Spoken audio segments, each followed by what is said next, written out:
Champion पैदा नहीं होते हैं, वो हजारों रात जग कर अपने अंदर चैंपियन बनने की जिज्ञासा पैदा करते हैं। हेलो साथी, आप कैसे हैं? दी नॉलेज नेटवर्क में आप लोगों को फिर से स्वागत है। तो चलिए इस वीडियो के माध्यम से हम क्लास 12th के केमिस्ट्री के कुछ महत्वपूर्ण क्वेश्चन लेके आए हुए हैं, जो हम यदि इस वीडियो में आप शुरू से लेकर लास्ट तक बने रहिएगा तो ये क्वेश्चन आपके दिमाग में फिट हो जाएगा। ठीक, तो चलिए हम लोग बिना टाइम गवाए हुए इस वीडियो को स्टार्ट करते हैं और आप लास्ट तक बने रहिएगा। तो सबसे पहला क्वेश्चन क्या है? सबसे पहला क्वेश्चन है वेग समीकरण। क्या? वेग समीकरण। वेग समीकरण। तो वेग समीकरण है सबसे पहला क्वेश्चन। तो इसका हम लोग डिफिनेशन कैसे लिखेंगे? मान लीजिए क्वेश्चन में आ गया तो इसको डिफिनेशन लिखेंगे। ये पहले इसको समझिए। डिफिनेशन लिखने के लिए आप आराम से लिख लीजिए, पहले इसको समझ लीजिए। ठीक, तो इसका है कि इसको लिखिएगा WL और WB वेग। ये दो व्यक्ति हैं, ये ऐसा दो व्यक्ति हैं, एक इनका WL इनका पिताजी का नाम है और WB इनका मतलब ये इनका बेटी है। ये बाप बेटी की कहानी है। ये दोनों व्यक्ति ने दो क्रिस्टल के बीच के दूरी को जानने के लिए यह समीकरण दिए थे। क्या? WL और WB वेग नाम के दो वैज्ञानिक हैं, जो दो क्रिस्टल के बीच की दूरी को जानने के लिए ये समीकरण निकाले थे। ये कितना वर्ष में निकाले थे? तो 1913 में, 1913 ईस्वी में। ये पिता का नाम है, ये इनका बेटी है। ठीक, तो चलिए ये कहानी है बाप और बेटी की। तो ये दो व्यक्ति आपस में बैठकर जैसे कि दो क्रिस्टल के बीच के दूरी को निकालने के लिए एक समीकरण दिए। इसे इसे वेग समीकरण कहते हैं। तो ये समीकरण दिए, वो समीकरण क्या है? तो ये समीकरण है कि n del by 2d sine theta. तो ये जो n है ये क्या है? तो n क्या है? तो ये मतलब नंबर होता है, 1 2 3 4 कितना तक भी लिख सकते हैं। ठीक, ये डेल क्या है? ये डेल है आपतित प्रकाश की किरण है। क्या? आपतित प्रकाश की तरंगदैर्घ्य किरण, आपतित प्रकाश की तरंगदैर्घ्य है। क्या? आपतित प्रकाश की तरंगदैर्घ्य, प्रकाश की तरंगदैर्घ्य क्या है?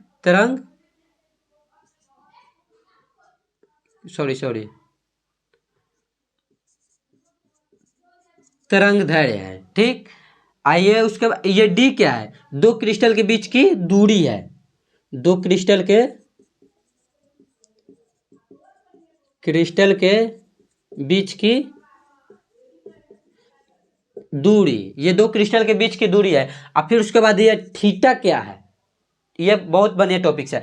ये थीटा क्या है? तो थीटा है क्या? ये किरण पुंज में आपतन कोण, किरण पुंज में आपतन कोण,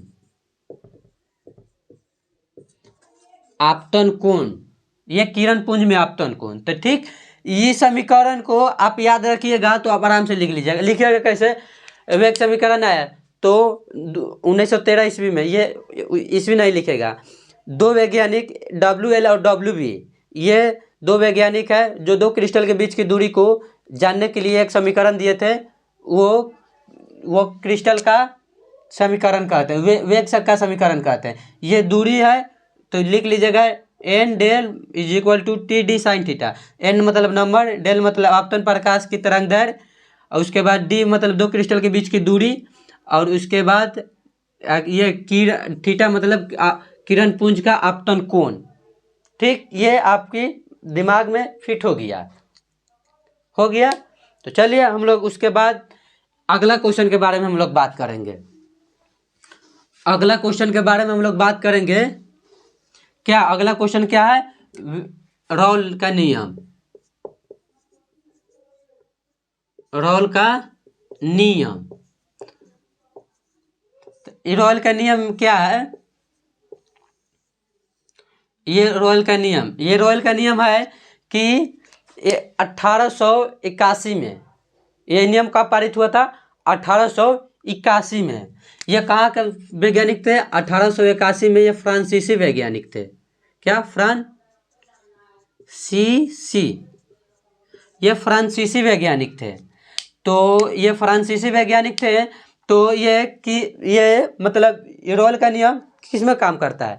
तनु मतलब ये द्रव में पहले काम करता है। ये जो रोल का नियम होता है ये द्रव पदार्थ में काम करता है। तो द्रव पदार्थ में काम करता है तो मान लीजिए कि ये आपको ये बोर्ड एग्जाम में आया तो आप कैसे लिखिएगा इसके बारे में हम लोग बात करते हैं। ठीक, पहले बोर्ड के बारे में हम लोग बात करते हैं। तो इसका समीकरण पहले लिख लीजिएगा और समीकरण से ही इसका क्या कीजिएगा? समीकरण से ही इसका डिफिनेशन लिख लीजिएगा। तो पहले समीकरण याद रख लीजिए। क्या? पहले समीकरण लिख लीजिए।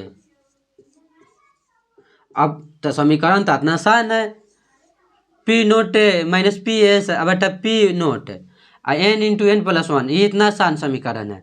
ये इतना आसान समीकरण है तो ये इसको हम लोग डिफिनेशन में कैसे लिखेंगे? खाली समीकरण लिखने से आपके बोर्ड एग्जाम में नंबर आ जाएगा? कभी नहीं आएगा। ठीक, तो सबसे पहले हम लोग लिखेंगे ये क्या है, पहले इसके बारे में हम लोग चर्चा करेंगे। क्या? ये क्या है? ये किसी तनु विलियन में क्या है? किसी तनु विलियन में लिख लीजिए, किसी तनु विलियन। ये किसी तनु विलियन में वाष्प दाब का अपेक्षिक अवनमन है। क्या? वाष्प दाब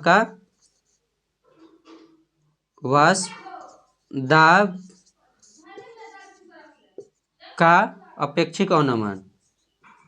क्या? वाष्प दाब का अपेक्षिक किसी तनु विलयन का वाष्प दाब में किसी तनु विलयन के अपेक्षिक अवनमन है। किसी तनु विलयन में वाष्प दाब के अपेक्षिक अवनमन, वाष्प दाब का अपेक्षिक अवनमन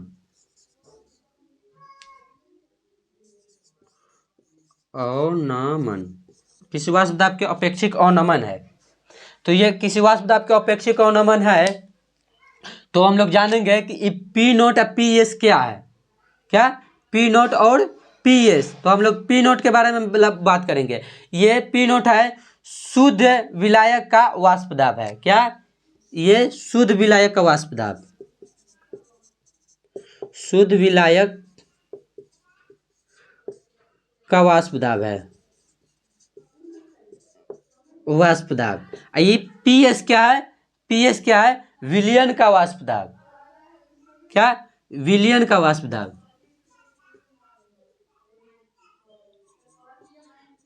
विलयन का वाष्प दाब, विलयन का वाष्प दाब ये हो गया। और उसके बाद ये क्या है? ये मोल प्रभाज है। हाँ, तो डिफिनेशन की हम लोग बात करेंगे।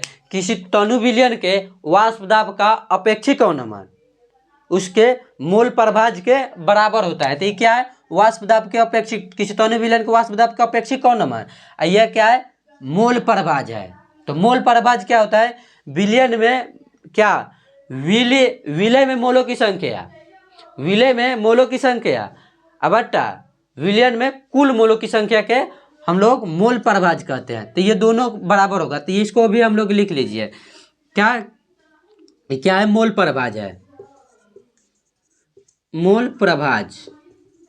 ठीक, तो ये इतना ही आप लिख लीजिएगा तो आपका नंबर आ जाएगा। ये पहले लिखिएगा, किसी तनु विलयन के वाष्प दाब का अपेक्षिक अवनमन किसी मोल प्रभाज के बराबर होता है, मोल प्रभाज के बराबर होता है। तो लिख कर उसके बाद डिफिनेशन लिख दीजिए, समीकरण लिख दीजिएगा और समीकरण में कौन क्या है ये आप दर्शा दीजिएगा। ठीक, उसके बाद हम लोग जानेंगे ये एन क्या है। ऊपर वाला एन, तो ऊपर वाला एन है विलय में मोलों की संख्या, नीचे वाला एन प्लस एन है क्या? विलय, ऊपर विलय था। क्या? विलय, विलय में मोलों की संख्या, मोलों की संख्या सॉरी। और उसके बाद क्या है, विलियन में कुल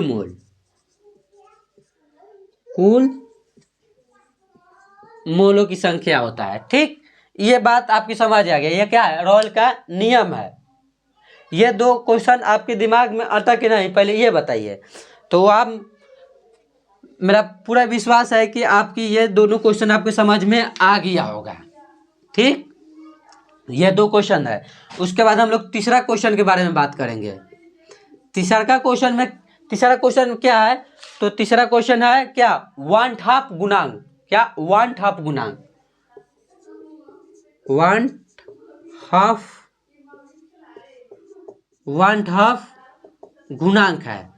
तो ये तीसरा का क्वेश्चन क्या है, 1/2 गुणांक है। तो इसको हम लोग पहले सूचित क्या चीज़ से करेंगे, ये भी जान लीजिए। हमें इसका डेफिनेशन और फॉर्मूला दोनों आसानी से लिख लेंगे। तो इसको पहले सूचित करते हैं आई से। इसको 1/2 गुणांक को किसे सूचित करते हैं, आई से। ठीक, उसके बाद 1/2 गुणांक को आई से सूचित करते हैं। तो इसको हम लोग डिफिनेशन कैसे जानेंगे, संयोजन या वियोजन के, क्या, संयोजन या वियोजन के बाद, क्या, संयोजन या वियोजन के बाद बटा संयोजन या वियोजन के पहले के अनुपात को 1/2 गुणांक कहते हैं। क्या, संयोजन के पहले की संख्या बटा संयोजन के बाद की संख्या। लिख लीजिए, संयोजन या वियोजन के बाद बटा संयोजन या वियोजन के पहले के अनुपात को, क्या, के अनुपात को 1/2 गुणांक कहते हैं। ठीक, इसको हम लोग क्या से सूचित करते हैं, इसे हम लोग आई से सूचित करते हैं। क्या, आई से सूचित करते हैं। उसके बाद एक और क्वेश्चन है, हेनरिक स्थिरांक। क्या, उसके बाद और क्वेश्चन क्या है, हेनरिक स्थिरांक है। तो हेनरिक स्थिरांक के बारे में हम लोग बात करेंगे। ठीक, तो चलिए इस वीडियो में इतना ही। यदि यह वीडियो आपकी अच्छा लगा तो आप शेयर कर सकते हैं। ठीक, तो चलिए, आपके पूरे वीडियो देखने के लिए धन्यवाद।